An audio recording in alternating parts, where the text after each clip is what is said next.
Hello दोस्तों, स्वागत है आप सबका IQ स्मार्ट पे। आज इस वीडियो में मैं आपको ये बताऊंगा कि किसी भी देश के लिए उसके स्टॉक मार्केट का होना क्यों जरूरी है। इस चीज़ को हम इस वीडियो में एकदम अच्छे से डिटेल में समझेंगे। देखिए दोस्तों, इंडिया में ज़्यादातर जनसंख्या वाले लोगों को ये नहीं पता होता है कि स्टॉक मार्केट क्या होता है, जिस कारण से वो कभी भी इन्वेस्टमेंट नहीं करते हैं और अपने फ्यूचर को सिक्योर नहीं करते हैं। और शायद उन्हें ये भी नहीं पता है कि जो रोटी वो अपने घर में खाते हैं ना, उसका कारण स्टॉक मार्केट भी है। और ये कैसे है आपको इस वीडियो में पता चलने वाला है, इसलिए इस वीडियो को एकदम अच्छे से अंत तक बिना स्किप किए जरूर से ही देखिएगा, ताकि आपको स्टॉक इन्वेस्टिंग सिंपल लग सके और आप अपने इन्वेस्टमेंट की जर्नी में अच्छे से आगे बढ़ सके। तो फिर इस शुभ कार्य में देरी क्यों, आइए शुरू करते हैं।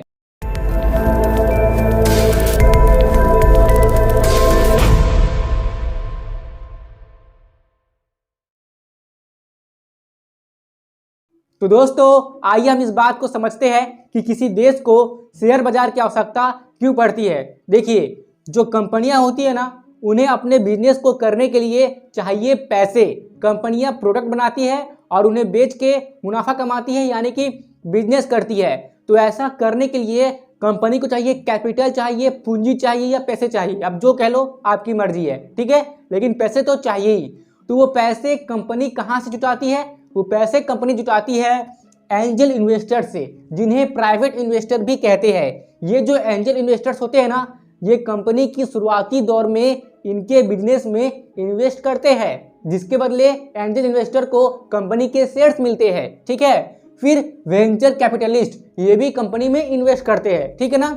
फिर होते हैं आपके इंस्टीट्यूशनल इन्वेस्टर्स, जैसे कि म्यूचुअल फंड कंपनी हो गई, तो ये भी कंपनी में इन्वेस्ट करते हैं, यानी कि कंपनी को पैसे देते हैं ताकि कंपनी अपना बिजनेस सही से कर पाए, अपने बिजनेस को फैला पाए, ठीक है ना। बिजनेस करने के लिए हर किसी को पैसे चाहिए, चाहे बिजनेस मैं करूं या आप करो, आपको भी चाहिए पैसे, मुझे भी चाहिए पैसे, और कंपनी को भी चाहिए पैसे, जो वो इन लोगों से जुटा रही है। फिर कंपनी पैसे जुटाती है रिटेल इन्वेस्टर से, यानी कि इंडिविजुअल इन्वेस्टर से, जैसे कि मैं और आप, जिसे आप आम पब्लिक भी कह सकते हो, आम जनता भी कह सकते हो, ठीक है ना। जैसे कि हो गया आपके doctors, teachers, bankers, lawyers etcetera, ठीक है। तो ये लोग रिटेल इन्वेस्टर के कैटेगरी में आते हैं। और जो आम पब्लिक है, यानी कि ये लोग भी आम पब्लिक है, मैं और आप भी आम पब्लिक है, जिसको हम कॉमन पीपल कहेंगे सामान्य भाषा में, तो ये लोग भी कंपनी में इन्वेस्टमेंट करते हैं। अब इस बात पे भी ध्यान दीजिए, ये जो एंजल इन्वेस्टर्स और वेंचर कैपिटलिस्ट होते हैं ना, ये लोग कंपनी में तब इन्वेस्ट करते हैं जब कंपनी स्टॉक मार्केट में लिस्ट नहीं हुई होती है, यानी कि कंपनी के शुरुआती दौर में ये लोग इन्वेस्ट करते हैं। और ये जो इंस्टीट्यूशनल इन्वेस्टर्स और रिटेल इन्वेस्टर होते हैं, ये लोग शेयर मार्केट के थ्रू कंपनी में इन्वेस्टमेंट करते हैं। देखिए, कंपनी IPO के थ्रू लिस्ट होती है शेयर मार्केट में, जहां कोई भी शेयर मार्केट के थ्रू कंपनी में इन्वेस्टमेंट कर सकता है, ठीक है ना। तो जब कोई भी आम व्यक्ति शेयर मार्केट में लिस्टेड कंपनियों में इन्वेस्टमेंट करता है, तो आप ऐसा समझिए कि कंपनी को बिजनेस करने के लिए कैपिटल मिल जाता है, जिससे कि कंपनी प्रोडक्ट बनाती है, उसे बेचती है, और उनके प्रोडक्ट से हमारे जीवन आसान बन जाते हैं, यानी कि हमारी जरूरतें भी पूरी होती है। साथ में जो कंपनी को मुनाफा होता है, तो उस मुनाफे में से कंपनी गवर्नमेंट को टैक्स देती है, और अगर सरकार के पास टैक्स जाती है तो उन टैक्स के पैसों से सरकार हमें फैसिलिटीज देती है, जैसे कि अच्छे रोड, सरकारी हॉस्पिटल या सरकारी स्कूल, पेंशन, और हमें कई तरह की फैसिलिटीज मिलती है, ठीक है ना। और साथ में जो सरकारी कर्मचारी है, यानी कि जो लोग सरकारी नौकरी करते हैं, वो लोग को सैलरी भी मिलती है। तो इतना कुछ होता है कंपनी में इन्वेस्टमेंट करने से। और साथ ही कंपनी उन्हें क्या देती है? जिन्होंने उनके बिजनेस में निवेश किया है, वो उन्हें देती है जॉब अपॉर्चुनिटीज, यानी कि नौकरी करने का अवसर। साथ में वो इन्वेस्टर्स को रिटर्न भी देती है। कैसे, आइए समझिए। जैसे कि कॉमन पीपल ने शेयर मार्केट में लिस्टेड कंपनी में इन्वेस्टमेंट किया, जिससे कि आप मान लीजिए कि कंपनी को बिजनेस करने के लिए कैपिटल मिल गया, और साथ ही कॉमन पीपल को कंपनी के शेयर्स मिल गए। फिर कंपनी ने क्या किया? ये सब काम किया, टैक्स चुकाया, ठीक है ना, उससे हमें फैसिलिटीज मिली, सरकारी कर्मचारियों को सैलरी मिली, ठीक है ना। कंपनी ने प्रोडक्ट बनाया जिससे कि हमारी आवश्यकताएं पूरा हुई और हमारा जीवन आसान हुआ, ठीक है। और फिर जैसे इस कंपनी की बिजनेस ग्रो करेगी, तो इस कंपनी की जो पर शेयर प्राइस है ना, वो भी ग्रो करेगी, जिससे कि हमारी इन्वेस्टमेंट वैल्यू भी ग्रो करेगी। यानी आपने जितने अमाउंट इन्वेस्ट किए थे, तो कंपनी के बिजनेस ग्रो करने के बाद आपके इन्वेस्ट किए अमाउंट की वैल्यू बढ़ जाएगी, ठीक है ना। यानी कि आपको अपने निवेश पे ब्याज मिलेगा, रिटर्न मिलेगा, तो आपको ये भी फायदा पहुंच रहा है। और अगर ये सब जो कैश फ्लो हो रहा है, यानी कि जो इनकम का फ्लो हो रहा है ये सब में, इसके वजह से ना जो देश की अर्थव्यवस्था है, यानी कि जो इकोनॉमी है वो डेवलप होगी। इसको आप इकोनॉमिक डेवलपमेंट भी कह सकते हो। तो शेयर मार्केट इकोनॉमिक डेवलपमेंट का एक हिस्सा होता है, ठीक है ना। आपको जो हाईवेज में इतनी अच्छी अच्छी रोड मिलती है, तो उस रोड को बनाने के लिए काफी सारे पैसे लगते हैं, तो वो सारे पैसे टैक्स से ही जुटाए जाते हैं। और जो बड़ी बड़ी कंपनियां होती है ना, वो बहुत ही बड़ी बड़ी अमाउंट में टैक्सेस देती है, जिससे कि आपको ये सारी सुविधाएं मिल पाती है। इसलिए किसी भी देश के लिए शेयर मार्केट का होना बहुत ही जरूरी है। और स्टॉक मार्केट कोई सट्टा बाजार नहीं है। स्टॉक मार्केट को सेबी के द्वारा रेगुलेट किया जाता है। जिस तरह इंडिया में बैंकों का रेगुलेटरी बॉडी है आरबीआई, जिसके बनाए हुए नियमों पर सारे बैंक्स को चलना पड़ता है, तो उसी प्रकार इन्वेस्टर्स के हित के लिए और स्टॉक मार्केट में सब लोग ईमानदारी से सही से काम करें, कम से कम फ्रॉड हो, इसके देखरेख के लिए सेबी है, जो कि स्टॉक मार्केट को अच्छी तरह से रेगुलेट करती है। और स्टॉक मार्केट कोई सट्टा बाजार नहीं है, मैं बार बार बोल रहा हूं। स्टॉक मार्केट एक सिस्टमैटिक और रेगुलेटेड सिस्टम है, जो कि सेबी के द्वारा की जाती है, जिससे कि कंपनियां को लोगों के थ्रू कैपिटल मिल जाता है और कंपनियां बिजनेस करती है और बिजनेस करके इतने सारे फायदे होते हैं। एक बार फिर सुनिए, लोग शेयर मार्केट में लिस्टेड कंपनियों में इन्वेस्टमेंट करते हैं, जिससे कि आप ऐसा मानो कि कंपनियों को बिजनेस करने के लिए कैपिटल मिल जाता है। और कंपनी क्या करती है, कंपनी प्रोडक्ट बनाती है और हमारी आवश्यकताओं को पूरा करती है, गवर्नमेंट को टैक्स देती है, जिससे कि हमें फैसिलिटीज मिलती है, सरकारी कर्मचारी को सैलरी मिलती है, ठीक है। और साथ ही में कंपनियों को फंड मिलने से जब वो बिजनेस करती है, तो बिजनेस जब हो रहा है तो एम्प्लॉय की आवश्यकता तो पड़ेगी ही, जिसके लिए कंपनियां जॉब अपॉर्चुनिटीज भी देती है, लोगों को नौकरी भी देती है। और जो लोग कंपनी में निवेश करते हैं, उन्हें लॉन्ग टर्म में बिजनेस के ग्रो होने की वजह से अपने इन्वेस्टमेंट पर फायदा भी मिलता है, रिटर्न भी मिलता है, जिससे कि उनका फ्यूचर सिक्योर रहता है। और जब लोगों के पास नौकरी की वजह से पैसे आते हैं, तो लोग बचत करते हैं और उन बचत को लोग वापस से शेयर मार्केट के थ्रू किसी और कंपनी में इन्वेस्टमेंट करते हैं, ठीक है ना।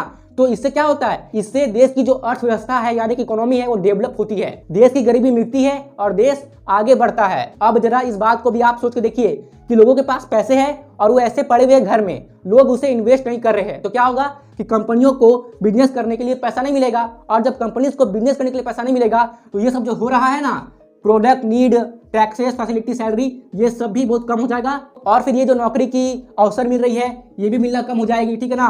रिटर्न भी कुछ नहीं मिलेगा, फ्यूचर भी सिक्योर नहीं होगा, तो क्या होगा कि इकोनॉमी डाउन हो जाएगी, यानी कि देश की पूरी अर्थव्यवस्था खराब हो जाएगी। इसलिए शेयर मार्केट का होना बहुत ही जरूरी है, जिससे कि ये जो इनकम का फ्लो हो रहा है ये चलते रहे और देश की इकोनॉमी बढ़ते रहे। आई होप कि आपको मेरी बात अच्छे से समझ में आ रही होगी। और साथ ही शेयर मार्केट का होना इसलिए भी जरूरी है ताकि लोगों को कंपनी के इन्वेस्टमेंट से निकलने में सहायता मिल सके। जैसे कि ये जो एंजल इन्वेस्टर्स है या वेंचर कैपिटलिस्ट है, ये लोग के पास जो पहले से कंपनी के शेयर है, तो ये लोग स्टॉक मार्केट में क्या कर सकते हैं, अपने शेयर को बेच सकते हैं और कंपनी के इन्वेस्टमेंट से बाहर निकल सकते हैं। या कोई भी, चाहे वो म्यूचुअल फंड हो या कोई भी रिटेल इन्वेस्टर हो, जैसे कि मैं और आप, अगर हमें किसी कंपनी के इन्वेस्टमेंट से बाहर निकलना होगा, मान लीजिए कि हमने जिस कंपनी में इन्वेस्टमेंट किया था, तो बहुत समय बीतने के बाद हमें अपने इन्वेस्टमेंट पे अच्छा खासा फायदा हो रहा है, तो हम जो अपने शेयर्स को बेचेंगे ना, तो वो शेयर्स हम शेयर मार्केट के थ्रू ही बेच पाएंगे।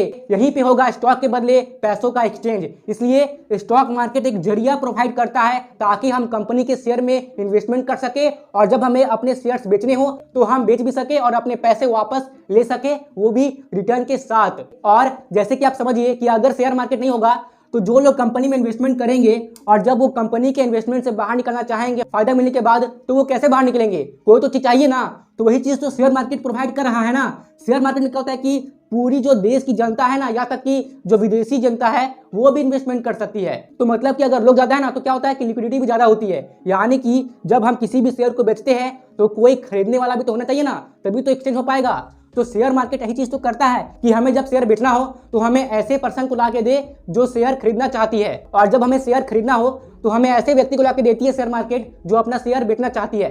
तो ये चीज भी कौन प्रोवाइड कर रहा है, शेयर मार्केट ही प्रोवाइड कर रहा है। और इस बात का ध्यान रहे कि जब भी कंपनी आईपीओ के थ्रू शेयर मार्केट में आती है, तो उस समय जो आप कंपनी के शेयर बाय करते हो, तो आप कंपनी से डायरेक्ट शेयर बाय करते हो, वो शेयर आपके पास आता है। लेकिन जब कंपनी स्टॉक मार्केट में लिस्ट हो जाती है, तब आप अगर किसी कंपनी का शेयर खरीदते हो ना, तो वो जो शेयर है क्या होता है, किसी दूसरे इन्वेस्टर के पास से आपके पास आता है और आपका जो पैसा है उसी इन्वेस्टर के पास चल जाता है जिनके शेयर आपके डीमैट अकाउंट में आए हैं। तो इस बात को ध्यान रखना कि स्टॉक मार्केट में क्या होता है, लोग एक दूसरे से शेयर की खरीदारी और बिक्री करते हैं, लेकिन जब कंपनी आईपीओ लाती है तो डायरेक्ट कंपनी अपना शेयर बेचती है, जो कि खरीदने के बाद यानी कि जब आईपीओ में अलॉटमेंट मिल जाती है तो शेयर आपके डीमैट अकाउंट में आ जाता है। तो ये होता है सिस्टम।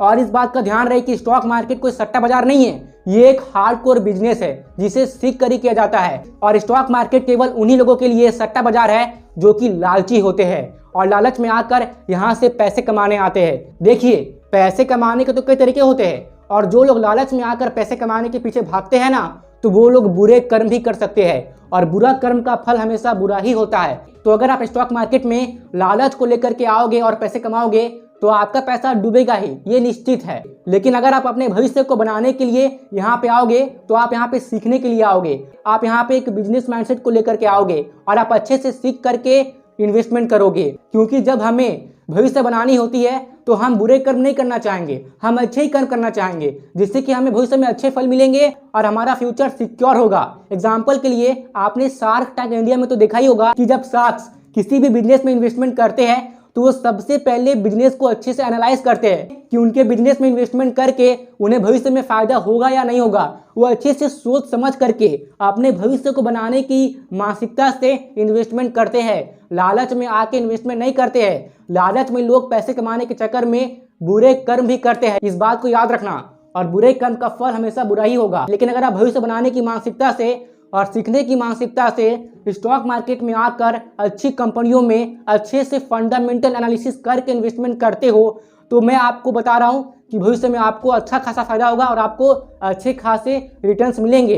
आई होप कि आपको मेरी बात अच्छे से समझ में आ रही होगी। तो इस वीडियो में बस इतना ही। आगे की वीडियो में हम और भी स्टॉक मार्केट के बारे में बात करेंगे, जैसे कि आपको स्टॉक इन्वेस्टिंग बहुत ही सिंपल लगे और आप ऐसा ना सोचो कि जो लोग फाइनेंस बैकग्राउंड से या फाइनेंस फील्ड से है, यानी कि जिन्होंने सीए किया हुआ है, एमबीए किया हुआ है या सीएफए किया हुआ है, केवल वही लोग स्टॉक मार्केट को समझते हैं और वही लोग इन्वेस्टमेंट करते हैं। नहीं, कोई भी आम पब्लिक सीख करके इन्वेस्टमेंट कर सकती है और अपना फ्यूचर सिक्योर कर सकती है। इसलिए आप इस चैनल को सब्सक्राइब कर लीजिए ताकि मैं जब भी फ्यूचर में स्टॉक मार्केट से रिलेटेड वीडियोस अपलोड करूं या इन्वेस्टमेंट से रिलेटेड वीडियोस अपलोड करूं या किसी भी जरूरी जानकारी से रिलेटेड वीडियोस अपलोड करूं तो आपको उस वीडियो की नोटिफिकेशन उसी वक्त मिल जाए जिस समय मैं वीडियो को अपलोड करूंगा। और नोटिफिकेशन आपको तभी मिलेगा जब आप इस बेल आइकन को प्रेस करोगे, इस बात को भी ध्यान में रखना। और अगर आप IQ स्मार्ट के साथ कनेक्टेड रहना चाहते हैं तो आप IQ स्मार्ट की फेसबुक पेज और इंस्टाग्राम पेज को फॉलो कर सकते हैं, जिनकी लिंक आपको डिस्क्रिप्शन बॉक्स में मिल जाएगी।